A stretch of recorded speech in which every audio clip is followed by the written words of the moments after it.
பால் இருக்கு போல எடுப்பா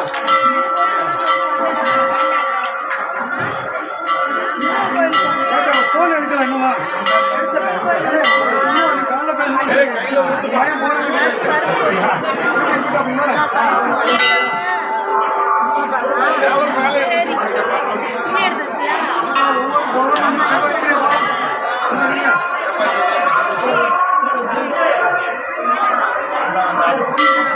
ஒவ்வொரு பௌர்ணமி அமாவாசை பாலாபிஷேகம் நடக்கும். அந்த பாலை வாங்கி சாப்பிட்டு போனால் நல்லா இருக்கும். குடும்பங்கள் நல்லா இருக்கும், குட்டிகள் நல்லா இருக்கும், குடும்பங்கள் நல்லா கேட்கும். இதெல்லாம் இந்த காரியம் தான் வித்தியாசம். ஆனால் ஒவ்வொரு வருஷம் ஒவ்வொரு மாதம் நடக்கும் இந்த பாலாபிஷேகம். அந்த மேலே போட்டு பாலை அன்னைக்கு பண்ணாலும் நல்லா இருக்கும். குடும்பத்துக்கு சேரும் ஒரு எந்த பிரச்சனையும் வந்து வழங்கும்.